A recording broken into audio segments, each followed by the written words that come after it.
നമസ്കാരം സുഹൃത്തുക്കളെ, welcome to my talk show. ഒരുപാട് ദിവസങ്ങൾക്ക് ശേഷമാണ് ഞാൻ വീണ്ടും വീഡിയോയുമായി വരുന്നത്. ഇടവേള എടുക്കേണ്ടി വന്നു. നാട്ടിലേക്ക് അടിയന്തര സാഹചര്യത്തിൽ പോകേണ്ടി വന്നതുകൊണ്ട് എനിക്ക് പല വീഡിയോസും ചെയ്യാൻ പറ്റിയില്ല. അതിൻ്റെ ഗ്യാപ്പിലാണ് ഒരു കൂട്ടം യുവാക്കൾ എൻ്റെ അവിടെ അധികം ദൂരമില്ല, അമേരിക്കയിലെ ബോസ്റ്റൺ നഗരത്തിൽ നിന്ന് പഠിക്കാൻ വേണ്ടി വന്നൊരു യുവാക്കൾ പാറ്റ പാർട്ടി, കൊക്രോച്ച് പാർട്ടിയുമായി ഇറങ്ങിയിരിക്കുകയാണ്. ലോകം മുഴുവൻ, ലോകമല്ല ഇന്ത്യയിൽ പ്രത്യേകിച്ച് കേരളത്തിലെ ഒന്ന് രണ്ട് യൂട്യൂബർമാരും ചില മാധ്യമങ്ങളും പണം കിട്ടിയത് കൊണ്ട് കൊക്രോച്ച് പാർട്ടി എന്ന് പറഞ്ഞുകൊണ്ട് ഉറഞ്ഞ് നിലവിളിക്കുകയാണ്. മഞ്ചരമയ്ക്കൊക്കെ പണം വന്നു തുടങ്ങിയിട്ടുണ്ട്. കാരണം വേറെ വഴിയില്ല, ബംഗാളും പോയി, പിന്നെ ഇപ്പം കേരളം മാത്രമേ ബാക്കിയുള്ളൂ. അപ്പോൾ ഫണ്ടിൻ്റെ വരവ് നിൽക്കുന്ന ഒരവസ്ഥയിൽ വന്നപ്പോൾ ഒരുപാട് മാധ്യമങ്ങൾ അലറുകയാണ്. കൊക്രോച്ചിൻ അവൻ വരുന്നു എന്ന് പറയുന്ന ഒരാൾ, അവൻ വരുന്നു, ഇവിടെ ആരാ വരുന്നത്, അവൻ വരുന്നു, അവൻ അറസ്റ്റ് ചെയ്യുമെന്ന് പറഞ്ഞുകൊണ്ടൊരു മൊട്ട ഒരു ചാനലിൻ്റെ നേതായി മൊട്ട അവൻ എന്തൊക്കെയോ അലറുന്നു. എന്തൊക്കെ സംഭവിക്കും നമുക്ക് ചിന്തിച്ചേ പറ്റൂ. എന്തെങ്കിലും നടക്കുമോ? അല്ലെങ്കിൽ ഒരുപാട് പേര് മനക്കോട്ട കൊട്ടുകയാണ്. ഇന്ത്യയിൽ ഭരണം പിടിക്കും, യുവാക്കളും മധ്യവയസ്കരും സ്ത്രീകളും തെരുവിലിറങ്ങും, ജന്തർ മന്ദറിൽ വരുമെന്ന് പറയുന്നു. മനക്കോട്ട കെട്ടുകയാണ്. കേരളത്തിൽ മാത്രമേ ഉള്ളൂ ഈ പറയുന്ന ഹൈപ്പ്, ഇതിനപ്പുറത്തേക്ക് ഒന്നുമില്ല. ഞാൻ പറയട്ടെ, ഇന്ത്യയിൽ ഭരണം പിടിക്കണമെങ്കിൽ എന്ത് വേണം? ഇത് വേണം. ഈ മഷി പുരളുന്ന വിരൽ കൊണ്ട് അമർത്തണം. ഭരണം പിടിക്കണമെങ്കിൽ വോട്ട് വേണം. വോട്ടില്ലാതെ ഒരു പരിപാടിയും നടക്കില്ല. ഇൻസ്റ്റാഗ്രാമിലും ഫേസ്ബുക്കിലും കാണുന്നൊന്നും വോട്ടായി മാറില്ല. മനസ്സിലാവുന്നുണ്ടോ? അതുകൊണ്ട് ഭരണം പിടിക്കണമെങ്കിൽ വോട്ട് വേണം. വോട്ട് ഭൂരിപക്ഷം ഇന്ന് ആരുടെ കയ്യിലാണ്?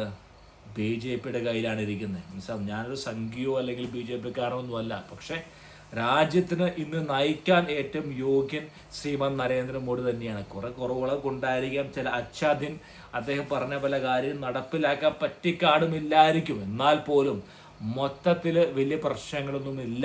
ആഗോളതലത്തിൽ ഒരുപാട് പ്രശ്നങ്ങളുള്ളപ്പോൾ ഇന്ത്യയിലെ ചില പ്രശ്നങ്ങളെ കൊണ്ട് കാരണം കൂടെയുള്ള ആളുകളെ മോഡി ഒന്ന് കരുതിയിരിക്കേണ്ടി വരുന്നു.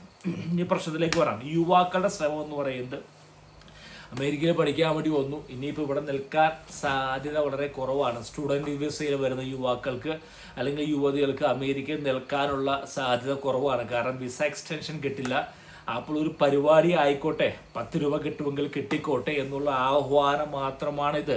ഇത് രാജ്യത്തെ ശിഥിലമാക്കാനുള്ള ശക്തികളാണ്. ഈ 2 കോടിയാണ് ഇവരുടെ ശക്തി, ഫോളോവേഴ്സ്.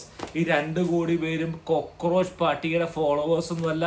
ഇതിൽ 50% കോൺഗ്രസിൻ്റെ ആൾക്കാരും 20% DMKയുടെ ആൾക്കാരും ബാക്കിയുള്ള മറ്റ് പ്രതിപക്ഷ പാർട്ടികളുടെ ആൾക്കാരാണ് ഈ കൊക്രോച്ച് പാർട്ടിയുടെ ആൾക്കാരല്ല എന്ന് പറയുന്നത്. 90% 2 കോടി ആളുകൾ വിചാരിച്ചാൽ ഇന്ത്യയിൽ എങ്ങനെയാണ് ഭരണം മാറ്റാൻ സാധിക്കുന്നത്? ഇന്ത്യയിൽ ഇത്രമാത്രം പ്രശ്നങ്ങൾ എന്താണ്? ഇന്ത്യയിൽ ആകെ പ്രശ്നമുള്ള ഒരേ ഒരു സംസ്ഥാനം എന്ന് പറയുന്നത് കേരളം മാത്രമാണ്. നിങ്ങൾ ഗുജറാത്തിലേക്കൊന്ന് കണ്ണോടിക്കൂ. 2014 വരെ ഗുജറാത്ത് മുഖ്യമന്ത്രിയായിരുന്ന മോഡി ചെയ്ത വികസനം, ഒരുപക്ഷെ ആ വികസന പാത ഒരുപക്ഷെ ഇന്ത്യയിലേക്ക് കൊണ്ടുവരാൻ സാധിച്ചില്ല അദ്ദേഹത്തിന്. ശരിയാണ്. കാരണം പ്രൈം മിനിസ്റ്ററായി വന്നപ്പോൾ അദ്ദേഹത്തിന് ഒരുപാട് challenges, set back, push back എന്ന് പറയും. അതായത് തള്ളിക്കളയുക. അതായത് സൗത്ത് ഇന്ത്യയിൽ നിന്ന് സാധിക്കുന്നില്ല, തൃണമൂൽ അവിടെ അങ്ങനെ ആർട്ടിക്കിൾ 370 കാശ്മീരിൽ, പിന്നെ ഹരിയാന, പഞ്ചാബ്, അദ്ദേഹത്തിന് പ്രതീക്ഷിച്ച ഒരു മുന്നേറ്റം കൊണ്ടുവരാൻ സാധിച്ചില്ല. പക്ഷേ ഗുജറാത്തിനെ 25 വർഷങ്ങൾക്ക് ഇപ്പുറമുള്ള സംസ്ഥാനമായി മാറ്റിയിരിക്കുകയാണ് ശ്രീമാൻ നരേന്ദ്രമോദി. അറിയാം, ഗുജറാത്തിൽ നിങ്ങൾക്ക് ആരെയും, ശരിയാണ് ചില പ്രശ്നങ്ങൾ ഉണ്ടെങ്കിൽ പോലും ഗുജറാത്തിൽ semi conductor, data centres, irrigation പദ്ധതികൾ ഇന്ന് ലോകത്തിന് മാതൃകയാകുന്ന സംസ്ഥാനമാണ് ഗുജറാത്ത്. അതിൻ്റെ ഫൗണ്ടേഷൻ ആരായിരുന്നു? ശ്രീമാൻ നരേന്ദ്രമോദിയാണ്. ഒരുപാട് പേര് ചിന്തിക്കുമായിരിക്കും ഒരുപക്ഷെ ഈ പാറ്റപ്പാട്ടി വിചാരിച്ചാൽ ഈ മോഡിയെ താഴെയിറക്കാൻ പറ്റുമെന്ന്. മോഡിയെ താഴെയിറക്കണമെങ്കിൽ ഒരാൾ വിചാരിക്കണം. ആരാ നിങ്ങൾക്കറിയോ? BJPക്കാർ വിചാരിക്കണം. എക്സാമ്പിൾ ആരായിരുന്നു? 2024 ലോക്സഭ ഇലക്ഷനിൽ BJPക്ക് 200 ഭൂരിപക്ഷത്തിന് കുറച്ച് സീറ്റുകൾ കുറച്ചു. ആരാ കുറച്ചെന്നറിയോ? രാഹുൽ ഗാന്ധിയുടെ ഭാരത് ജോഡോ യാത്രയൊന്നുമല്ല, BJPക്കാർ, കോർ BJP ഫോളോവേഴ്സ് ആണ് ആ ഒരു സെറ്റ് ബാക്ക് അല്ലെങ്കിൽ ആ ഒരു ഷോക്ക് ട്രീറ്റ്മെൻറ്റ് BJPക്ക് കൊടുത്തത്. കാരണം BJPയുടെ പല നേതാക്കന്മാരും കോർ ഐഡിയോളജിയിൽ നിന്ന് മാറിയപ്പോൾ അവരാണ് സെറ്റ് ബാക്ക് കൊടുത്തത്.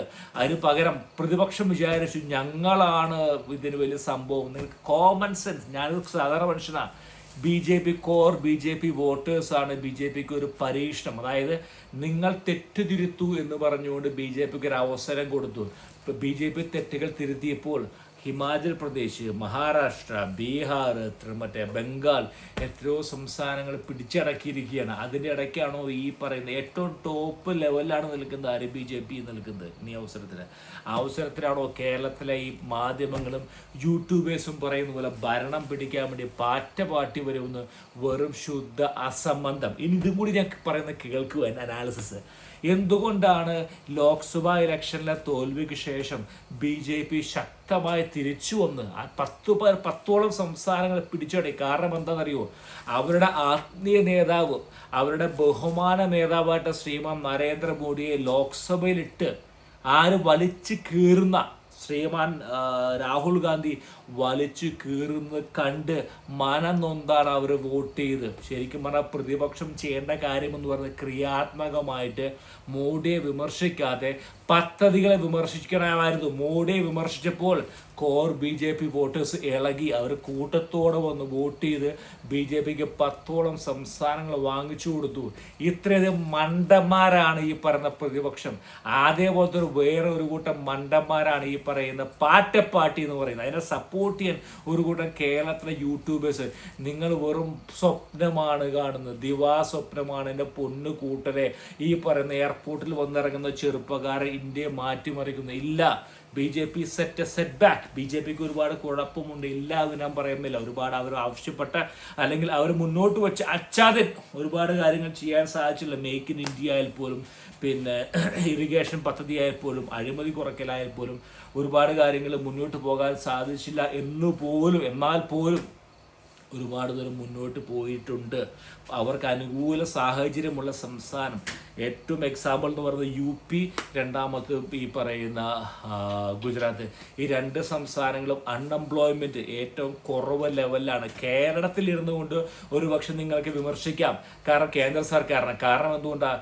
എല്ലാ കേന്ദ്ര സർക്കാരിൻ്റെ പദ്ധതികളെ നിങ്ങൾക്ക് വിമർശിക്കാം എന്ന് അത് എന്തോ ആയിക്കോട്ടെ, കിടക്കുന്നില്ല. പക്ഷെ പാർട്ടിക്ക് ഒരു ഇൻഫ്ലുവൻസും ഒന്നും ഉണ്ടാക്കാൻ സാധിക്കില്ല. കാരണം എന്തുകൊണ്ടാണ്? വോട്ട് കിട്ടാൻ പോകുന്നില്ല. വെറും 2 കോടി ആൾക്കാർ മാത്രമുള്ള പാർട്ടിയാണ്. ഒന്നും നടക്കാവുന്നത് ശുദ്ധ അസംബന്ധം.